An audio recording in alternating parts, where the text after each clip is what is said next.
Next, please. Anyway, I started blasting.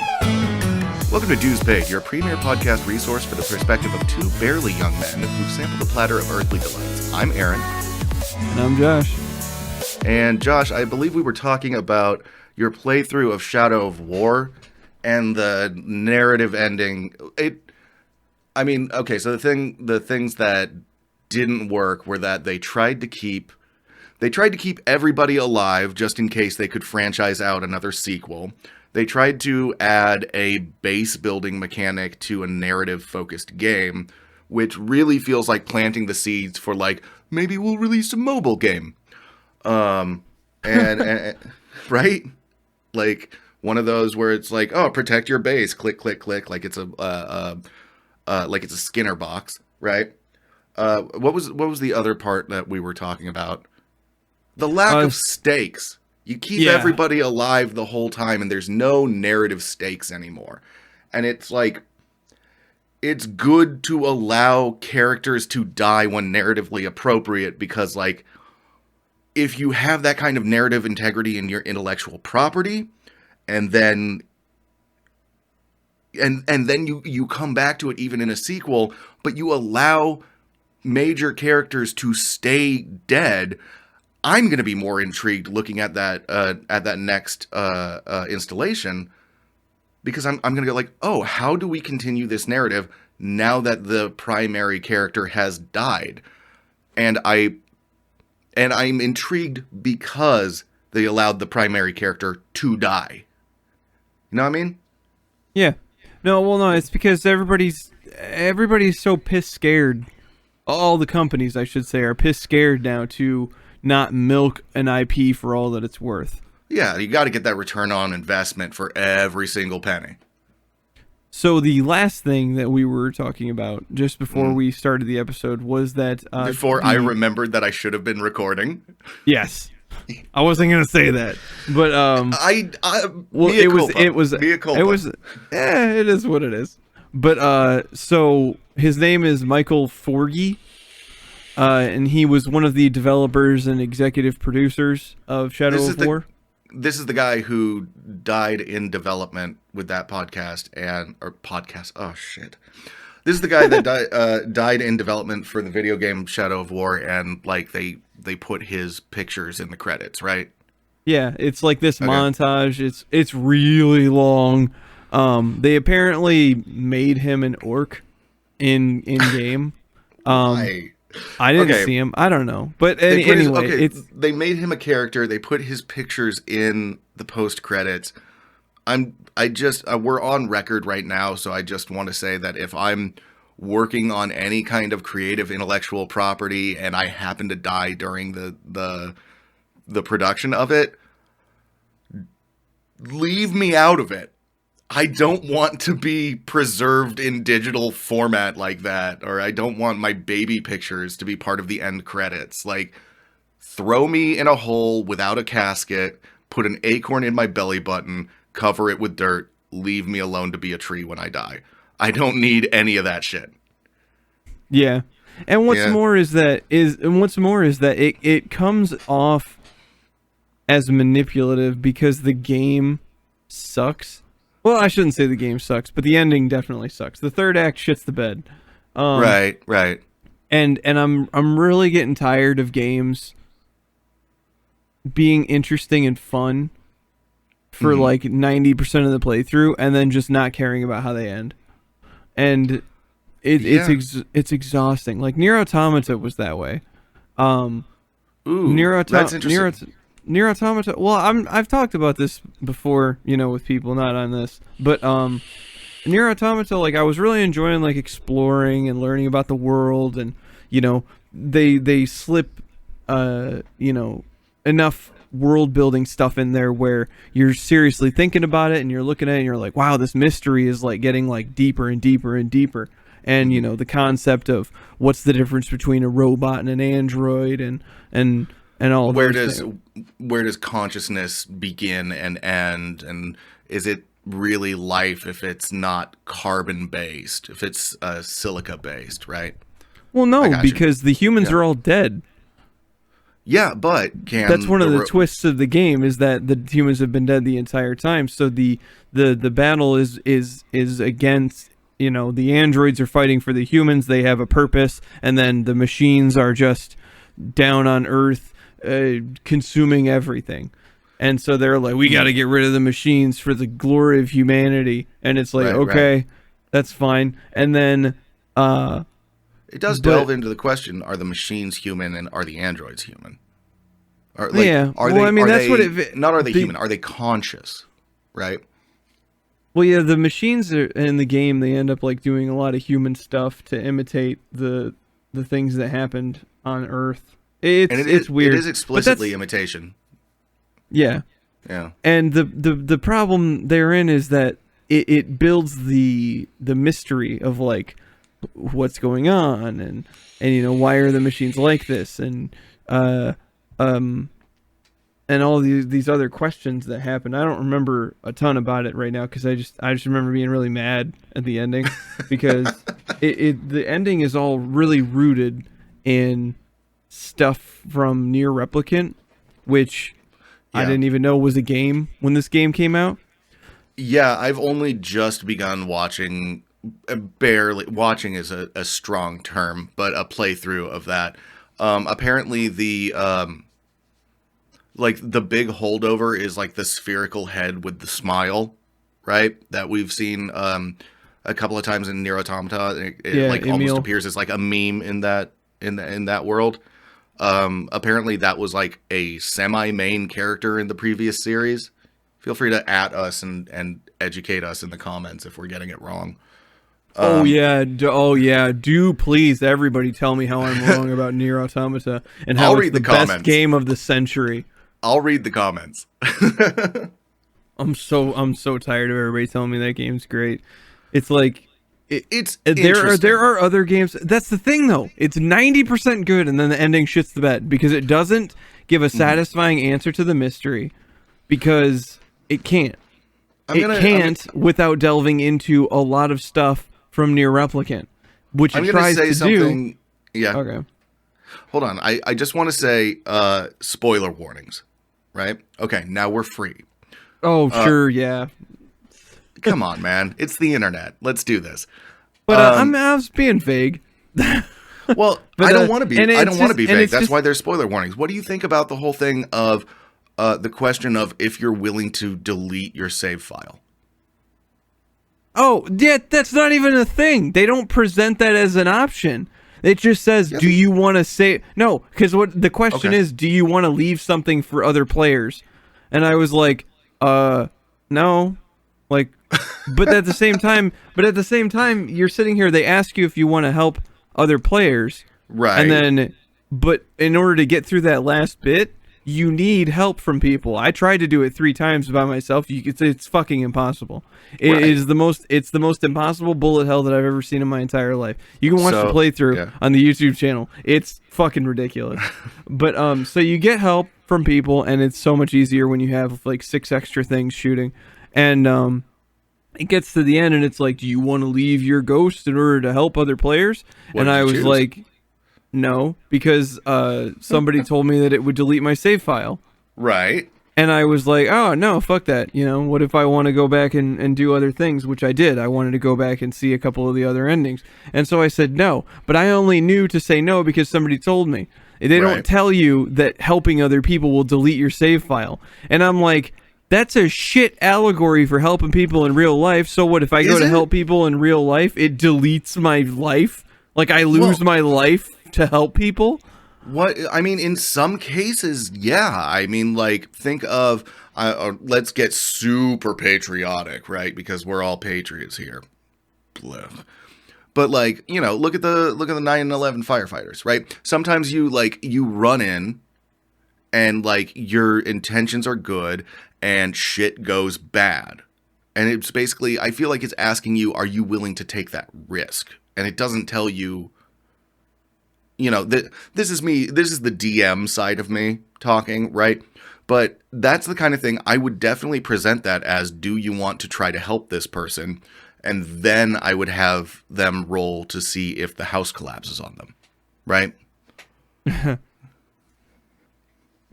But it's just it just annoyed the shit out of me. Yeah, And, I mean, and honestly, my favorite ending, like it's not my favorite part of the game, but it's definitely the part that got me the most, was something that a lot of people like gloss over in a lot of the reviews, is Pascal. oh, Pascal's awesome. Go Yeah, ahead, and then tell me all fucking about him. well, Pascal's the leader of some free robots, some free machines that don't want to fight. They go against the programming of every other machine, indicating that there is not a complete and total hive mind, that there are offshoots, very similar to how humans are. And so you're going Sympathy through the burp. game. I burped on my side too. Yeah. So we're going through the game, and Pascal has us doing quests, and you're getting to know Pascal and all these other things. And He's then trying to figure out what it means to be human, isn't that right? be alive. More, To be it would be alive. more accurate. Yeah. To be conscious. And so, Okay. so at a certain point, shit starts hitting the fan, and you've got to, all the remaining machines that haven't been burned are, or have gone crazy because they're still connected to the main machine network, basically, and were infected and started fighting and eating other robots, which is weird. But so they all hold. So all the remaining ones hold up in this place, and you using your stuff and Pascal managed to fight off the robot invasion. But when you get back, Pascal sees that all of the machines from her village have killed themselves for fear of dying. Like, they're so afraid of dying, or That they'd rather end it going now. or going crazy, they'd rather just kill themselves. And so they all kill themselves, and Pascal comes back in and like has this emotional breakdown because he realizes that it was his fault. He taught them fear and emotions and things like that, but didn't know He to taught them the teach. concept of mortality, didn't he? I can't remember that part, but he basically taught them all these emotions, but didn't realize that he needed to teach them how to deal with them, or like when to use them, or how to deal with them when they come up and stuff like that. And so he blames himself and asks 9S to basically hack his memories away so that he can forget everything that just happened. Right. And you hack away everything from Pascal. Basically the entire game. All the events of the game are gone from Pascal. I mean, And what he's a just good like moral question, right? I mean, if you had the opportunity, if you had the ability, and a similar situation occurred, and somebody was just like, please put me in jail and just delete the parts of my brain that made this happen. I mean, and if you had the ability to do that, that's a really interesting moral question. Is it worth doing? Is it your place to do it?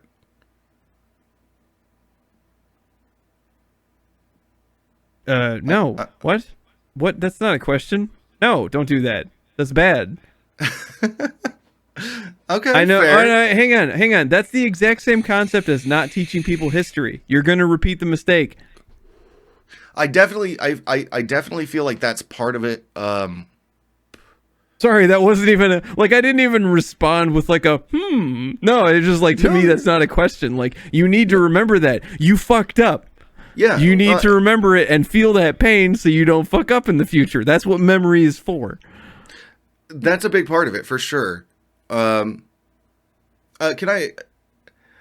Do you mind? Do you mind if we get a little deep and dark on this one? Get a little heavy. Go for it. The reason I'm kind of in this headspace is my younger brother, while he was living a couple cities over, basically, he started to get like he started to dip into delusional behavior. He's have you ever heard of this thing called gang stalking? No. It's a It's a fringe thing online that turns into a larger conspiracy theory because the internet is around and there's people reinforcing their beliefs, right? But it's this paranoid delusion that some sinister group is out there and they're watching you and they're like trying to make life worse for you. Sometimes it's just like they're annoying you because all of the cars in traffic are controlling how fast you go. Okay, that's paranoid delusion, clearly. Oh shit. He's kind of at that stage, right? But he also has Capgras syndrome, which is it's from a complication from some ADHD medication that he was prescribed at one point. It's a listed complication. We're detoxing him off of it now. But Capgras is a syndrome where you believe that people around you have been replaced, right? And there's a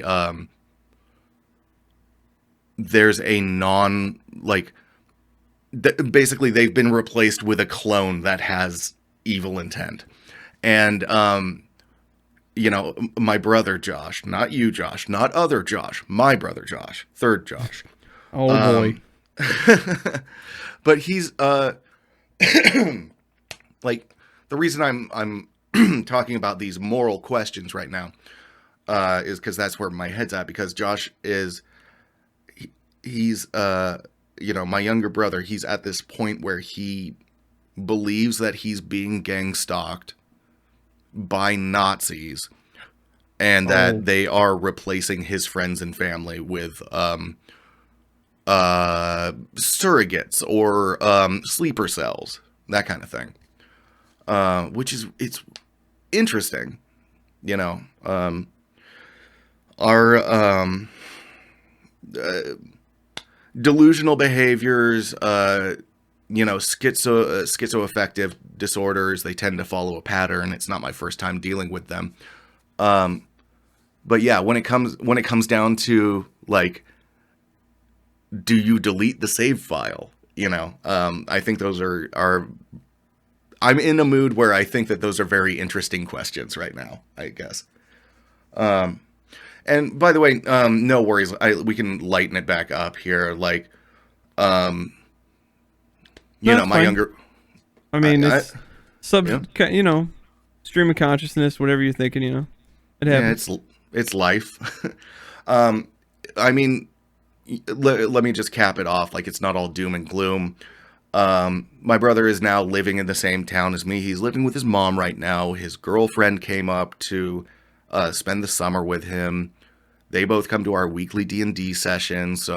And everybody at the D&D session is like, it's like, hey, this is what's going on with my younger brother. One of my players and a best friend of mine, who I was roommates with for a while, and I've known him since I was like 14, has dealt with auditory hallucinations and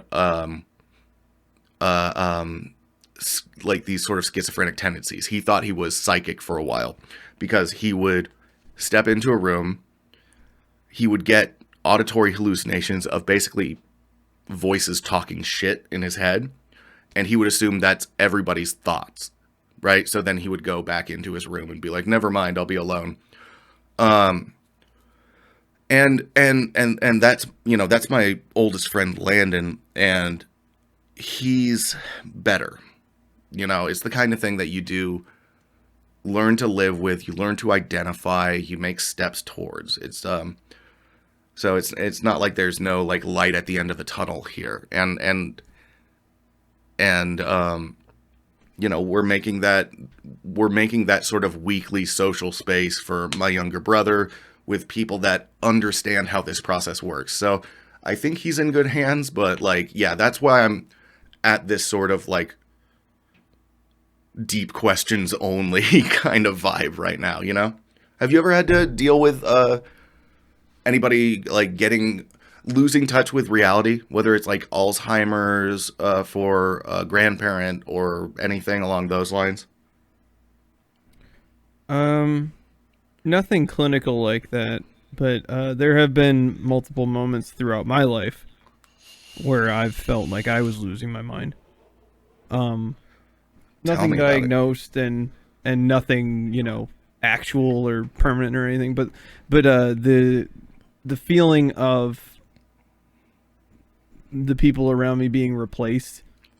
Yeah. I was identifying with that when you said that, because that's how I felt when I feel like my mental issues are more akin to, and we've talked about this before, the allegory of the cave, where I went back to my family after a period of time, and I didn't recognize them because everything that I held true about my upbringing was different than the actual reality. So it felt like they were strangers to me, even though they weren't. You came back, and it felt like there was a fundamental shift in the morality that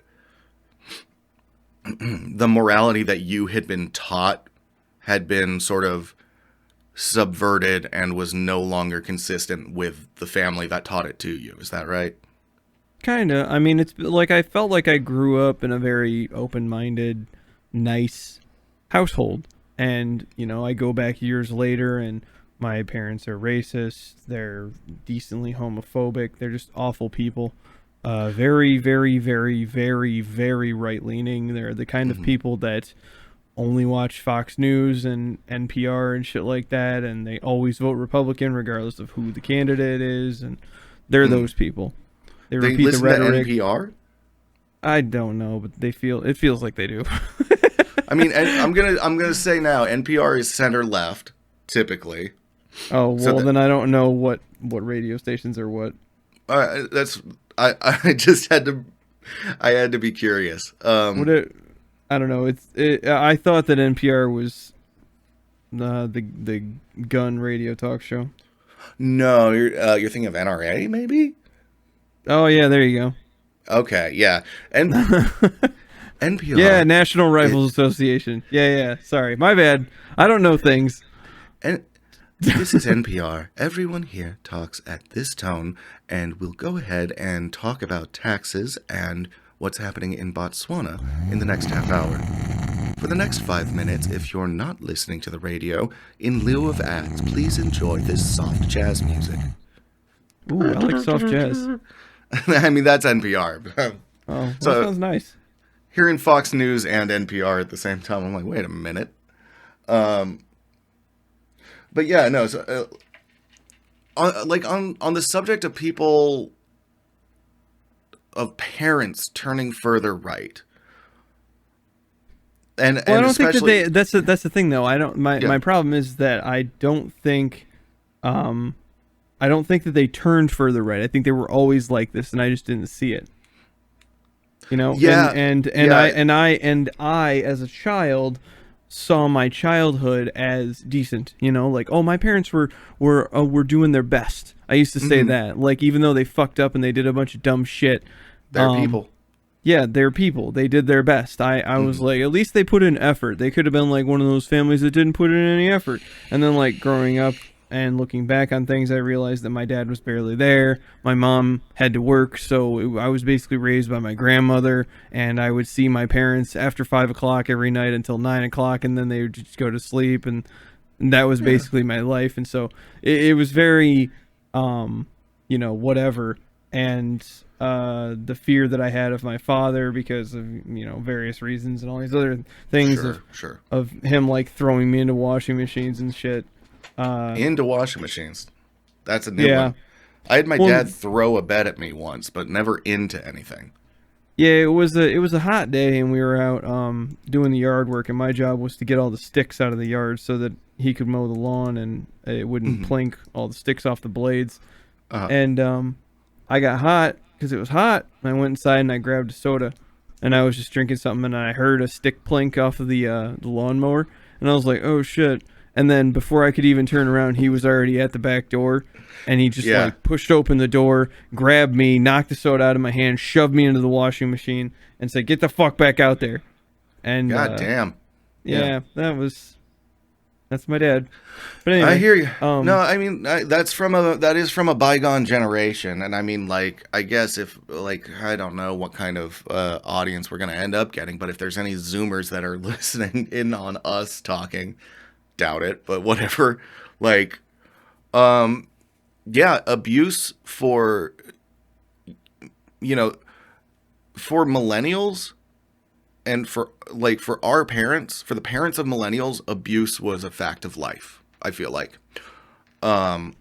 If you talk to nearly anybody our age, like, and ask about their parents, you can see that, like, when shit went wrong, when they went back to their basic programming, the world was not kind to them. Personally, I think it has something to do with the fact that there was lead in gasoline and, which made it particulate and airborne. And we know that lead exposure increases aggression. And we've seen a decrease of that kind of behavior following unleaded gasoline starting in the 90s. But, for them, it was already too late. But, yeah. I didn't know anything about that. Oh, yeah. It's why... It's why, like, the 70s and the early 70s to late 80s, it's not why, but it seems to be a contributing factor to early 70s to late 80s why we see this giant spike in crime. Yeah. But, so, I mean, so going back to these people, it's,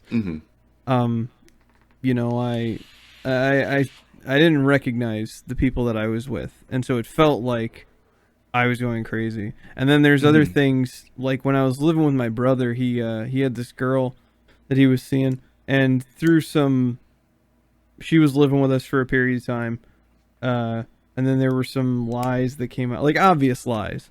Like the person who stood to benefit the most told my brother a lie about the girl he was dating. He believed him at face value, and then tried to leave the girl. And I'm like, what are you doing? Like, that's obviously a lie. Like, it's not true, and you're believing it and leaving her and blaming her and all these other things. And then my family basically said, you need to just support your brother. And I was like, no. He's very wrong. What is this crazy fucking herd dumb, we don't think about anything bullshit that you're trying to force onto me? And I felt this. It's hard to describe the feeling that was in my head. It was like, it felt like unraveling. Like my head was spinning for the whole night. Like because you encountered for the first time, and maybe not for the first time, but in a significant way, you encountered a dogmatic response from the people that you got your worldview through. And I'm, maybe I'm projecting here, but it's like when I'm talking to my mom and like, I see her go full Manchurian Candidate stupid on trans people, where I'm like, wait a minute, you're supposed to be smarter than this. Everything that you've taught me shows me that you know that you're wrong. And you're choosing to do this. What happened to you? Is that about right? Yeah, that's kind of what it feels like. Where it's just like these are the people that I considered to be sources and authority on so many different things, and now they're just like, I don't know. Turns out they're fallible too. Well, they're just people, but it's like at the same time, it's like I thought they were better than that. Not perfect, obviously, but I don't think that I ever thought my parents were fucking perfect. What a ridiculous notion. But just the simple fact that it was just so fucking stupid. Like, it's such an obvious lie, and you choose to support him in his decision to go along with it. For what reason? Because you're blood? Like, right. I don't understand. I would think that you would want the best for him because he's blood. And so you would think critically about the situation. And it wasn't even that hard. It was like a group of dudes that they played a video game with that were really into her for some reason. I thought she was kind of ugly. But Hey, to each their own. For a lot of people, any port in a storm, if that's how you are. Sure. But these were all kids. Like, Right. like they were in their late 20s at the time. And these were all kids that were like 17, 18, maybe a little younger. Okay. Yeah, and basically no, you they be listening lived to them. they lived like the entire country away. And basically one of these guys was talking to my brother, and they played League of Legends with them all the time. One of these guys was talking to my brother, and he said, "Oh yeah, well, I had sex with her." like a couple of times. And this is over Xbox Live chat? No, League of Legends. This was on the computer. Oh, okay, but still. Yeah, basically, yeah. And this dude lived in Texas. So yeah, she took a fucking plane to go bang a dude and then came back. I don't know when it was supposed to have happened, but I'm pretty sure he was also 17. And it's like that is such an obvious lie. Why would you believe that? That's like me lusting at this is exactly like me lusting after your girlfriend and then going, "Hey, I already fucked her, so you might as well leave her." Well, more than that, I mean, like, I don't know exactly what year it is, but internet culture has always been super shitty and toxic, and saying things like, "I fucked your mom," is normal on these airwaves, unfortunately. Like, it was, how long ago was this? This was ridiculous. After, so this was probably about 9 years ago. Yeah, this is like the fucking Halo 2 days. Are you kidding me? Yeah. Oh, wow. So, I mean, did it resolve? Did he end up, like, realizing that he was an idiot? Yes and no. I mean, he basically let her come back, but then he treated her like such shit that she eventually left anyway. Hey, I'm watching that happen with my brother right now, to be honest with you, because he's convinced that she's a clone or a replacement, even though she's there for him, like, beyond what she should be. Let's be real. She's showing more kindness than he deserves. And he's still being shitty because he's like, "Nah, she's just a clone."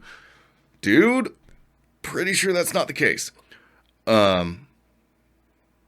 Yeah, man, that's ridiculous. I have a feeling that, like, this, like, especially between your brother, my brother, our both of us noticing our parents kind of spiraling down into this far right sinkhole, right?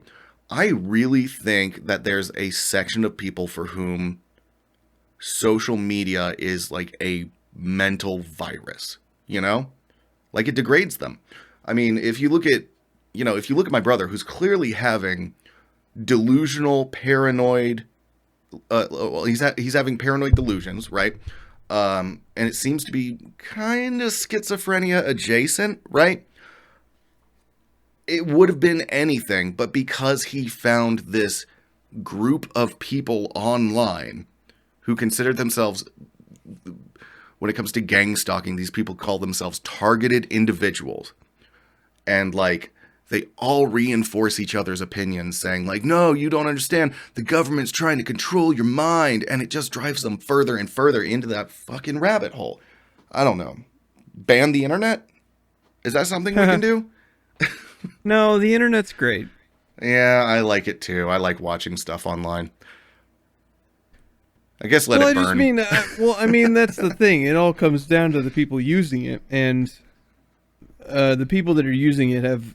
That's oh my god. So there's a whole thing about, like, oh, the internet makes people stupid. It's like, no, the internet, or the people have always been stupid. What the internet does is it lets us see them. True. Because it gives everybody a voice. Like, yes, everybody suddenly has the ability to express everything in their dumb fucking brain.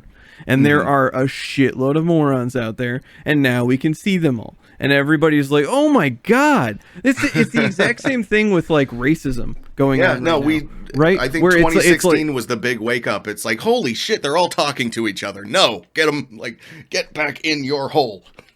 Well, that's the thing. It's like all these people that came out when Trump was elected. Yeah. It's like they weren't created by Trump. They were revealed by Trump. They were united by Trump. Yeah, they were always there, and now we know who they are.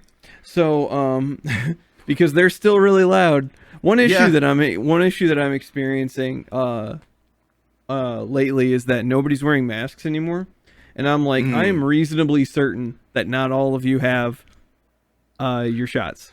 Yeah, I'm almost certain about it. But here's the thing: like the DMV that I went to over the weekend, it needed to renew my license. Yay! I went there and it has a sign that says, if you don't have both your vaccine shots, do please still wear a mask. Nobody's wearing a mask inside. Of like 50 people. What are you gonna do? Check Nobody's got a everybody's mask. vaccine card? Yeah, that's exactly my point. Nobody's fucking checking, but they have the thing at the front to make people feel better. I don't know. And I'm like, oh my god, am I the only decent person? Like, is it likely that like maybe like 80% of the people, so like 40 out of 50, have their vaccine shots? Sure, that seems likely. I mean, Sure. I think the most recent statistic was somewhere between 70 and 80% of Americans have their full vaccine. And I was like, all right, so that makes sense. But that means that there's 10 fucking people in that room that aren't wearing a mask, that aren't vaccinated, that could be spreading a strain of coronavirus between each other that will mutate and become resistant to the vaccine. That's what happened in fucking Africa. You're talking about the Delta variant right now, right? Yeah. Yeah. Well, so Because here's the thing. Because any virus that spreads quickly also mutates quickly, because it mutates as it spreads. So since coronavirus is a rapidly spreading virus, it could mutate extremely quickly, constantly. That's the reason why we had to be super vigilant, and why places like fucking Sweden and Germany and all the Asian countries that automatically quarantined and all that stuff, because they already had the systems in place, those places were fine. But places like America, who are all about like, if I can't go get a haircut, you're stepping on my freedom. Yeah, no, and they're here. I got a thing from KTLA5, which is an LA-based news source, right? I'm just gonna read you the headline. Nearly 100% of LA County's recent COVID deaths among unvaccinated are among the unvaccinated as Delta variant spreads. At this point, dude, like, two things. Number one, I'm kind of going like, go Darwin, go, right? and you know, speaking to the disease variant thing, Thailand, where I got to live for a year and teach English, they're up to hepatitis G over there, because it's, you know, it's so common, and so is the sex work, that it's just like, it's a fucking melting pot of terrible virology. But yeah, I mean, it's the second fun fact. It's the second most common job for women in Thailand is sex work. The first being outdoor food selling and preparation. So like, you know, street vendor stuff. So I mean, that's kind of how it is over there. But I mean, back in the States with COVID, it's, you know, we're like, oh, all these people are getting each other sick. And I'm kind of like, I mean, the vaccine's there, it's available, it's free. And if you chose to weather through everything you saw and everything you heard, and your thing is that you want to either deny reality or just say, I don't care, and continue to leave yourself vulnerable to this disease, go for it. Like, yeah, I'd prefer if you didn't vote, to be honest with you. Right? Well, no, here's the thing with that line of thinking is that the response to their stupidity, and it is stupidity, the response to their stupidity will not be they die, right? It will be, they are probably going to be a carrier for the disease. It'll mutate within them and then spread to somebody who has the vaccine, because they've now created a strain that it works regardless of whether or not they had the vaccine. And then we have another fresh outbreak, and they're going to have to develop a new vaccine to fight this new variant. And that's probably going to be the response. That's the problem with these fucking stupid people, is that they're Darwinizing our entire country. Yeah, they're Darwinizing the virus and making only the fittest strains survive. I could see that. So at that point, yeah, it is kind of a numbers game, and it comes down to like, well, the more open cases there are, the more of a chance for the terrible thing to happen. Do you remember? Yeah. When the GOP was trying to get herd immunity to be a thing? Yeah. And they were like, "No, just let it run its course, and then we're gonna lose some people, but it'll be fine because then we'll have herd immunity." And it's like, really? Did you just actively suggest that we let millions of people die so that you don't have to admit that this is real? I mean, not millions. It's more like at that point, as well. I remember the statistic during November because of the election, but at that point it was around 280,000. And I remember that statistic because I remember looking at polling results and I remember teasing people online being like, wow, 280,000 elderly conservative votes would really help the Republicans right now. Oh, well. And like, well, no, I mean, look, you gotta laugh. What I mean is when they were first suggesting it, is they were basically suggesting that we not quarantine, that we not wear masks, that we let's just ignore it. Live and let live. Yeah, let's ignore it, and eventually we'll have herd immunity. Had we done that instead of, the smart thing, millions of people would have died. Yeah.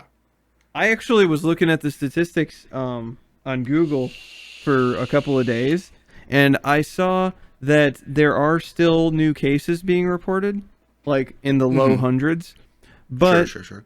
No new deaths. Oh, that is a fucking win. I saw that new deaths 0 for the day, and I was like, that's fucking dope right there. That's what awesome. That is. I mean, that means that finally the infrastructure was able to, rise up enough to handle capacity just as capacity was falling. But you know what? Keep those keep those improvements. Well, that's because we have an administration that's actually creating an infrastructure. Fucking, I hope so. It's still getting stuck in the Senate right now. I can't believe how I was so blown away and simultaneously not surprised to find out that Trump's administration did not even have a start to a plan for rolling out COVID vaccines. I mean, that's just how yeah. It was so unsurprising while still bafflingly like, what? It's it's him down to a T. If I mean, government policy aside, you're in a leadership position. Look at the psychology, right? This is a guy who has never had to solve a problem. He's always just shown up. He's a mascot that is given more pretend dignity because he writes the checks, right? But his whole job is to just show up, wave, say, you're doing very well, and hope that the market that is, let's be real, like everything is in his favor. He's a fucking wealthy, rich dude with people that he's paying to manage his money in order to make more money, right? If nothing happens, if everything stays the same, this dude makes money. His whole MO is just go out there, look good, inspire public confidence so that they keep buying my shitty products and I'll keep making money. That's all his MO has ever been. So when it comes to public health and safety, of course, it's just, I don't want to look bad. I want the gears to keep turning. Let's pretend that this isn't a problem. That's all that guy is. For real. I hope that he makes a 2024 run. He's gonna try, and I'm just saying, fucking, all right, we got this far. Let's do or die, baby. I really hope Bernie keeps trying. I think Bernie's time is done, to be honest with you.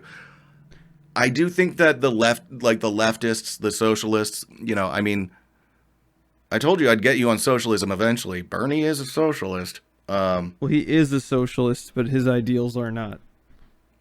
That is interesting. I want to talk about that. Why do you think that his ideals aren't socialist?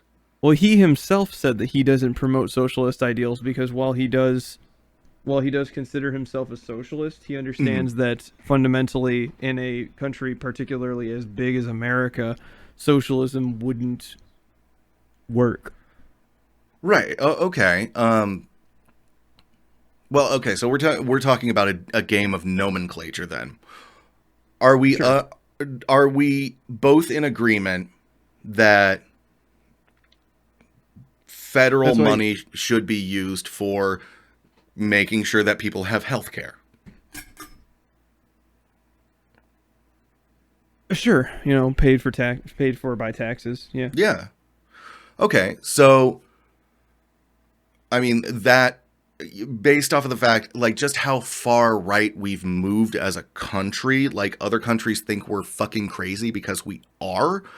Those basic Hmm. services like giving everybody medical care if they need it with a public option, that's considered socialism. That's considered socialism by a good portion of Americans, right? Well, yeah, that's Mean, because a lot of people have been lied to and don't understand what socialism actually is. sure, but People think the government paying for anything for anybody is socialism. right. And so when I say I'm a socialist, I'm talking about in the parlance of American politic, right?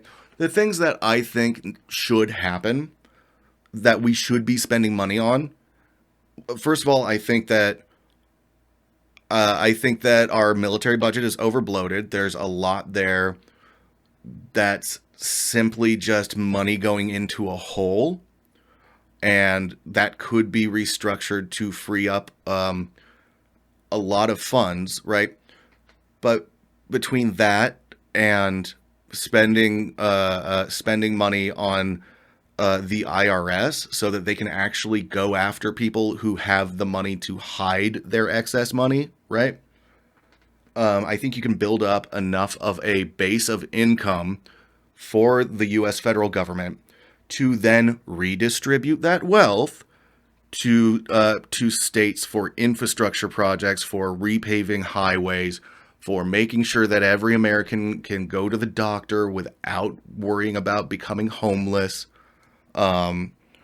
reinvesting into our education system, which, by the way, your property taxes fund your local schools. So if you live in a rich area, your school becomes more rich. That's fucked up, and there should be a redistribution of funds among public education, bar none. Uh, um, so, No, inf- only rich people should get good education.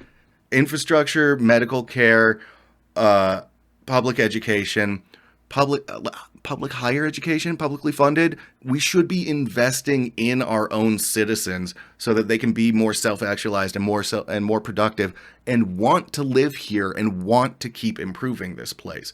It's not goddamn rocket science. Also, trains. Invest in trains. Please invest in trains so that people so that we aren't all tied to a car. But yeah, No, see, what you don't understand. that's socialism. And if I can get you to sign off on that, then you're No, a socialist too. hang on. Okay. Hang on. What All you right. don't understand is that the communities that have people paying higher property taxes and funding their schools, those people worked really hard to get there, and They pulled themselves up by their all of the people. bootstraps. Well, no, not necessarily by their bootstraps and all that good stuff, but all the people in the poor neighborhoods, they just need to work harder so that they can, give money to their schools, and their schools will get better, and then the community itself will get better. That's all they need to do, is they just need to work harder Josh, in order you are to improve provoking their me. neighborhood.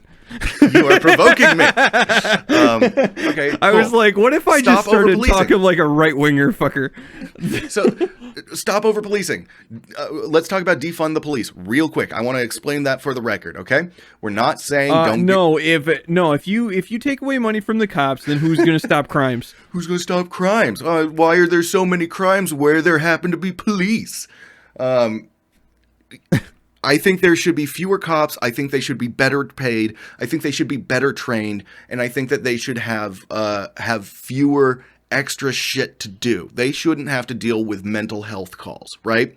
Well, that's the whole thing. Hang on. Let's just take a step. Let's just take a beat here and fully define defund the police, because there is a massive misconception, which is largely propagated by the right, who want the status quo to stay the status quo. Sure. Defund the police does not mean just take money from the police. Defund the police means that there is a chart somewhere that states that the amount of crimes that are, or the amount of calls that go out for police to respond to that actually require someone with a firearm and authority and stuff like that is somewhere around nil. It's 2 to 3%. Yeah. Of the amount of calls that they do. Most of the calls that they do are like traffic violations or, marital disputes and shit like that. And so defund the police basically says that we're going to take the 97 to 98% of those things, take those tasks away from people who are essentially not qualified to handle them properly, because you don't need it's guns. Not their job. You don't need guns to solve a marital dispute. You don't need guns to solve a traffic dispute. Will there be some people who like pull a gun and shit like that? Sure. But if somebody pulls a gun, you having a gun's not really going to stop you from getting shot.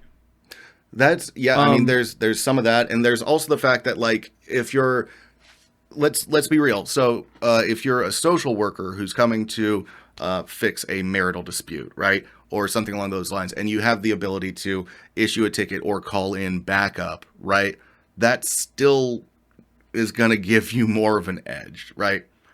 Yeah, you're still an authority figure. Like I mean, judges manage to be authority figures without having weaponry. Right. Juries, other fuckers sitting in a box have more authority than somebody sitting in the plaintiff's position. They don't have weapons. Right. No, you're right. But anyway, it's so defunding the police takes the 97 to 98% of things away from the police doing. It creates other jobs for these other people to have. Like it makes it so that there is, someone who is a social worker, for example, that is qualified to handle marital disputes. Traffic people that don't carry weapons and have bright vests and stuff like that to handle traffic disputes.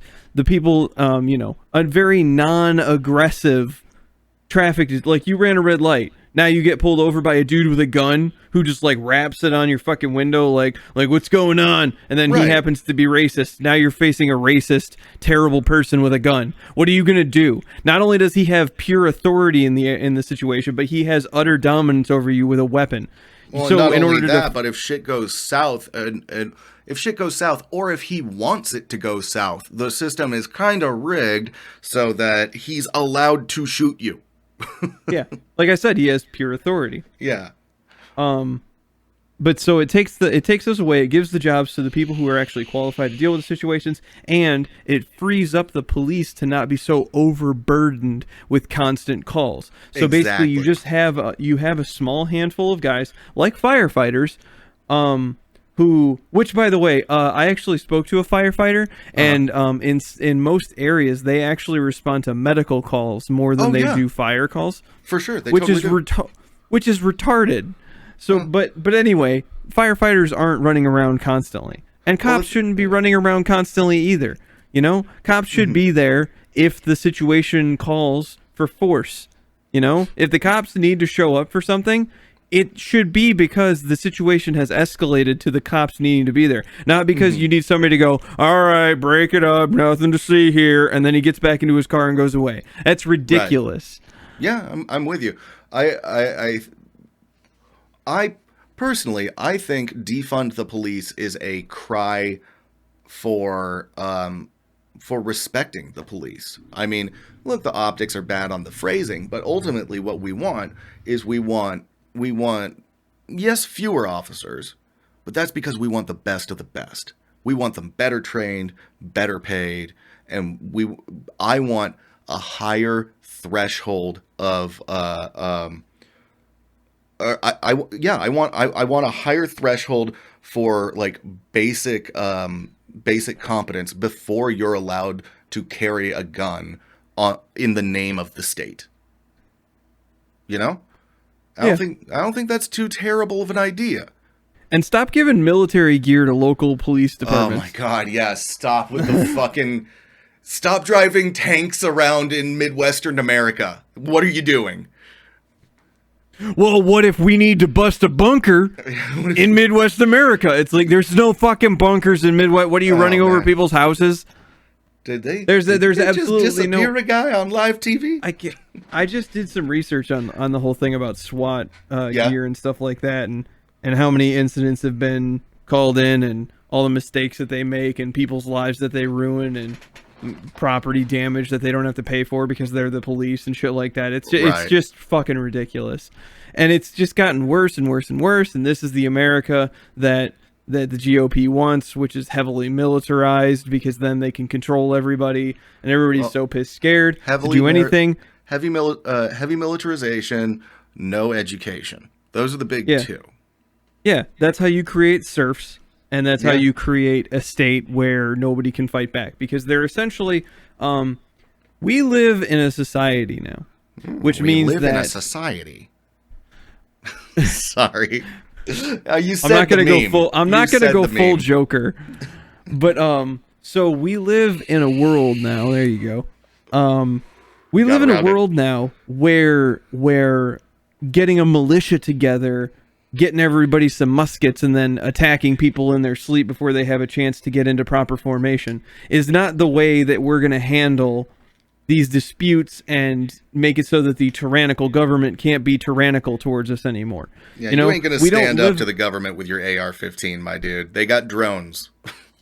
Well, they've got drones, and what's more is that they've got, to be completely honest, brainwashed kids to fight at their beck and call. And an entire platoon of rednecks that'll do whatever the fuck just so that they can shoot somebody. Yeah, there's some of that. I mean... But the simple fact of the matter at the Capitol, but yeah. The simple fact of the matter is that ever since 9/11, never forget, the group of people have been, never forget the day that our government allowed a terrorist attack to take place specifically so that they could utilize the fear from it to enslave the entire country. Yeah, never forget. We are getting it. We're getting it. No. Okay, so no. I'm not saying that the government did 9/11. That's fucking stupid. Okay. What I am saying is that they knew about it and went, hey, we can use this to our advantage. Because they allowed an attack to occur on our soil, which is something that hasn't happened in hundreds of years. Mm-hmm. Well, and Pearl Harbor. Well, yeah, and then we fucking nuked them. Years. Tens of years is what I'm saying. Yeah, that's true.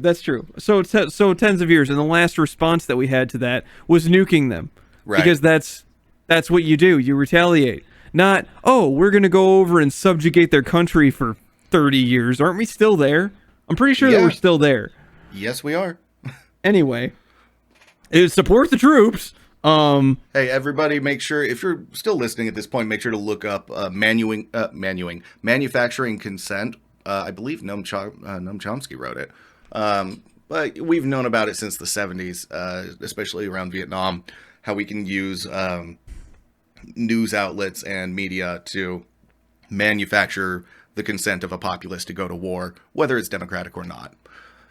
Yeah. We know. It's evil. It's evil. It's probably the most evil thing that you can possibly do. Well, Josh, because you're manipulating people en masse. But we almost had an economic crash. We need the machines to go so that we can all have money. Yeah, like the money. You like the money. But so basically, what happened is we all know that the FBI got a tip that the terrorist attack was happening. All of our tools that we use to protect ourselves are intelligence based. Mm-hmm. And they had all the intelligence they needed to know who these guys were, what they were doing, what they were planning, and what was going on. Yeah, it's not disputed. It's not disputed that they knew that this was a 9/11 was a scenario that was listed in multiple CIA security briefs since the early 80s. Absolutely. Yeah. So basically, they knew about it. Now, the going theory is that they knew about it, didn't do anything because they thought that it wasn't going to be a big deal. And I went, okay, yeah, because America is known for not doing something because they thought it wasn't going to be a big deal, not overreacting, right? We're not known for overreacting. Pearl Harbor nukes, you know what I mean? No, we're known for overreacting. We're waiting for a reason to do something. No, the government chose not to do anything because they knew that they could A, catalyze a war against a country that had oil that we wanted, and B, use this to subjugate the entire country. Look at all the freedoms that we've given up and all the things that we let the country do to us now for the illusion of security. You're talking about the Patriot Act. Yes. Absolutely. Wiretapping of phones was first allowed after 9/11 under the guise of security.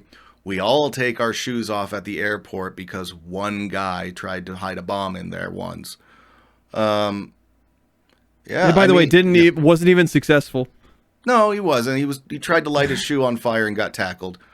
But yeah, no, I'm with you, and I understand why this is a subject to get passionate about too. In fact, like, going. Well, the reason why that I bring it up, I bring it up is because I'm standing once again.